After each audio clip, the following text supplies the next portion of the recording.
คนแล้วตอนนี้ก็มาแล้วค่ะค่ะเดินตามโอเคโอ้ยสมิธเราบุกเนี่ยโอเค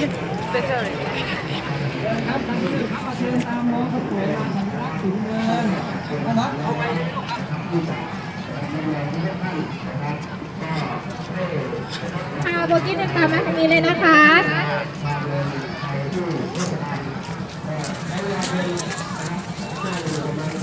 ค่ะก็จะมาต้อนรับนะคะน้องๆมาจากโคราชนะคะ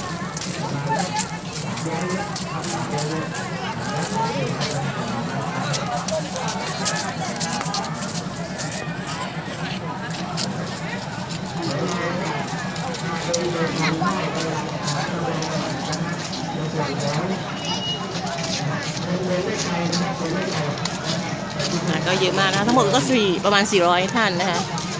ก็มาในวันนี้นะคะสวยงามค่ะยินดีต้อนรับนะคะ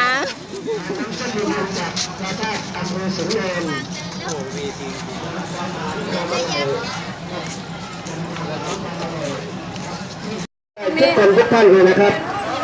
แล้วก็เป็นการพาน้องนั่งรถไฟในวันนี้นะครับก็มาที่อำเภอสูงเนินนะครับแล้วก็ที่จะให้ทุกท่านนะครับวันนี้วันเด็กแห่งชาตินะครับวันเด็กแห่งชาติขอบคุณทุกท่านนะครับที่ได้มาเยี่ยมชมอำเภอสูงเนินนะครับเดี๋ยวรับน้ำส้มเย็นๆแล้วก็นะครับยกเจ้าหน้าที่เรียกแถวเลยนะครับแถวที่1 2 3 4ก็นะครับจะเดินเดี๋ยวเจ้าหน้าที่เขาจะพาเดินไปที่สวยงามค่ะนะครับเทศบาลสูงเนินนะครับเดี๋ยวเจ้าหน้าที่เขาจะพาไปที่เทศบาลสูงเนินไปทานข้าวนะครับไปทานอาหารกลางวันนะครับตอนนี้จัดเตรียมไว้นะครับสำหรับทุกท่านที่เดินทางมาที่จะมานะครับเป็นการพาน้องนั่งรถไฟในวันนี้นะครับวันเด็กแห่งชาติครับขอบพระคุณเป็นอย่างยิ่งครับอำเภอสูงเนินยินดีต้อนรับทุกท่านนะครับยินดีต้อนรับทุกท่านนะครับ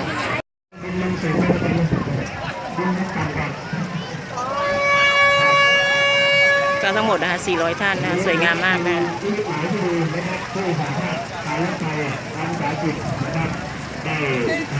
อ้าวสวัสดีค่ะเดี๋ยว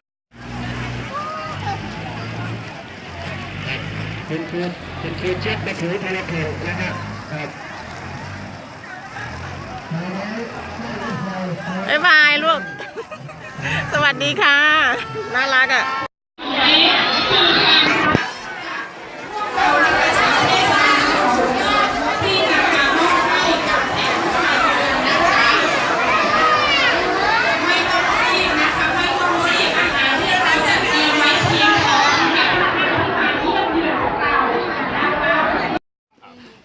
ก็วันนี้วันเด็กนะก็จะมีมันหลายวิญญาณเลย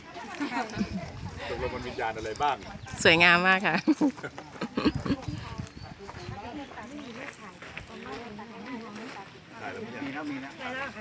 เพราะว่าสวยงามมากนะครับก็ดูแลลุงพรดูแลนะครับอันนี้เอาก่อนดีโลลูกบอกกันอยู่ตรงนี้นะลูกนะเดี๋ยวมารับของขวัญตรงนี้รับของแจกตรงนี้อันนี้รถไฟน้อยใช่ไหมหนึ่งก่อน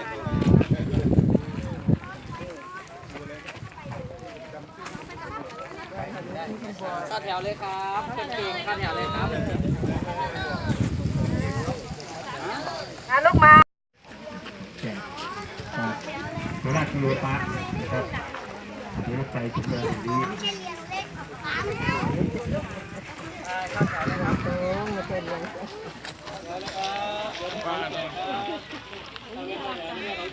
ครับวันนี้มีของแจกให้ด้วยนะครับถ่ายก็เยอะคนนี้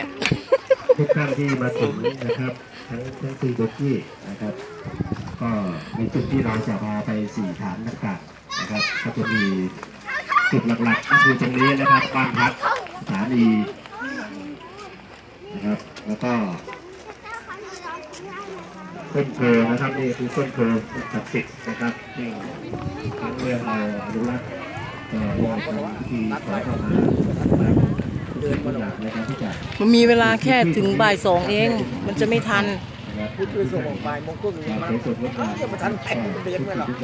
นะครับ ผิดเวลาแล้วเดินไม่ได้ไปหรอก เราจะมีการอนุรักษ์พื้นที่พื้นที่เกิดความสวยงามอย่างที่ท่านเห็นสถานีบ้านพักนะครับรถไฟตอนนี้เราก็ปรับปรุงนะครับเป็นจุดที่ให้ความรู้ในหลายๆด้านนะครับซึ่งที่ทุกท่านเห็นอยู่ด้านบน วิดีโอวิดีโอ ลูกนักข่าวเป็นนะครับเป็นสมเด็จพระบรมราชินีนาถบดินทร์นะครับในหลวงรัชกาลที่ 9นะครับซึ่งพระเจ้าได้เสด็จนะครับในรถไฟแล้วก็นะครับ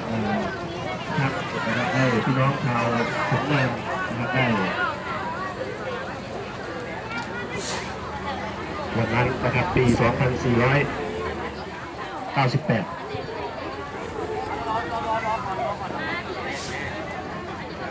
2446ครับครับคุณนะครับให้ขอในรุ่นเลยนะครับเดี๋ยวรับของแจกนะครับของที่ระลึกนะครับจุดสถานีรถไฟสูงเนินแห่งนี้เป็นจุดที่นะครับได้มีการอนุรักษ์พื้นที่นะครับในกลุ่มอนุรักษ์รถไฟสูงเนินนะครับแล้วก็มีทหารนะครับได้มาปรับปรุงพื้นที่ร่วมกับชาวอำเภอสูงเนินนะครับจึงเกิดสถานที่พักผ่อนให้ทุกท่านได้นะครับพักผ่อนหย่อนใจครับวันนี้ก็มีท่านได้นำคณะแล้วก็โครงการพาน้องนั่งรถไฟจากโคราชมาสูงเนินนะครับก็ถือว่าเป็นโอกาสดีนะครับกับทุกท่านนะครับในตอนนี้ก็ผมจะขอเรียนเชิญท่านสจ.รักชาตินะครับได้กล่าวต้อนรับนะครับทุกท่านครับ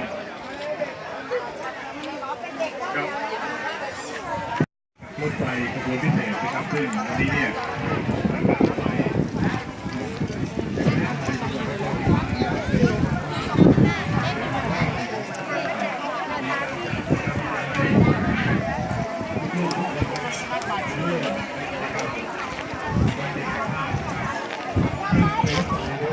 ที่ก่อสร้างนะครับอาคารสถานีนะครับที่ท่านลงมานะครับก่อสร้างมาตั้งแต่สมัยรถเก้ารัชกาลที่ 5นะครับคู่กับสถานีรถไฟนะครับฉะนั้นวันนี้เนี่ยทุกท่านจะได้เห็นนะครับจะได้มีโอกาสได้เห็นอาคารรถไฟเก่าแล้วก็เห็นอาคารที่เป็นที่จะให้คณะนะครับคนทำงานของรถไฟนะครับซึ่งพวกเราได้ร่วมกันอนุรักษ์นะครับกับทางการรถไฟของจังหวัดนครศรีมานะครับจริงๆแล้วนะครับพื้นที่จะเห็นนะครับทางด้านหลังเนี่ยครับถังน้ำนะครับเป็นถังที่สต๊อกน้ำในการที่จะเอาน้ำใส่ไปให้กับรถไฟนะครับฉะนั้นเมื่อเป็นอย่างนี้เนี่ยครับทุกๆครั้งนะครับเมื่อรถไฟมาถึงอำเภอสูงเนินของเราเนี่ยจะมีการจอดนะครับดังนั้นนะครับที่สูงเนินของเราเนี่ยเราจึงได้มีโอกาสนะครับได้มีโอกาสที่รถเก้ารัชกาลที่ 5นะครับท่านได้เสด็จมาครั้งหนึ่งและเมื่อวันที่ 12 มกรานะครับจากเมื่อเป็นปี 2446 นะครับไปและขณะเดียวกันสวนสาธารณะที่ท่านเห็นนะครับได้มีการปรับปรุงเมื่อก่อนเนี่ยรกร้างว่างเปล่าครับแต่ขณะนี้เราได้ช่วยกันนะครับในการค่อยๆปรับปรุงนะครับโดยเป็นงบประมาณของพวกเราชาวอำเภอสูงเนินนะครับได้ช่วยกันเลี่ยรายนะครับค่อยๆทำค่อยๆไปนะครับหลังจากนั้นท่านก็จะคงจะได้ไปที่ท่าน้ำลุงสนนะครับจะเป็นสายน้ำลำตะคองนะครับเพื่อที่จะทำให้พวกเราทุกท่านนั้นจะมีความชุ่มชื่นครับขออนุญาตต้อนรับทุกท่านอีกครั้งหนึ่งที่ให้เกียรติมาเที่ยวสูงเนินครับขอบคุณครับครับก็ท่านสจ.รัชชาติกิริวัฒนศักดิ์นะครับหนึ่งในหัวเรี่ยวหัวแรงนะครับของการที่เราได้อนุรักษ์พื้นที่ตรงนี้นะครับตอนนี้เราจะมอบนะครับของที่ระลึกนะครับให้กับทุกท่านให้เด็กๆนะครับก็จะเป็นถุงผ้าข้างในมีสิ่งของอยู่นะครับโครงการโคราชจิโอพาร์คสูงเนินนะครับก็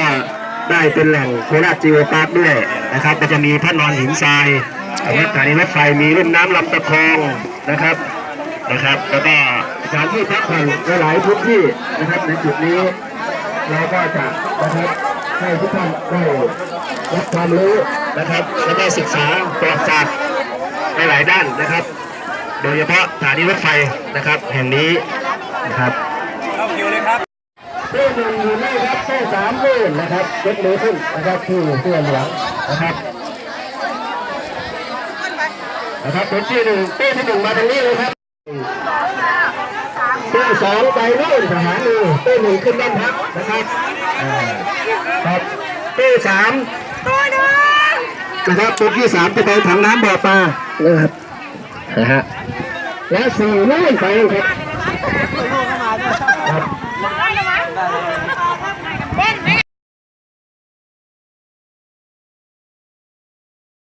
อย่าลืมกดติดตามเพื่อรับข่าวสารของช่องสาระร้อนๆด้วยนะคะ ขอบคุณค่ะ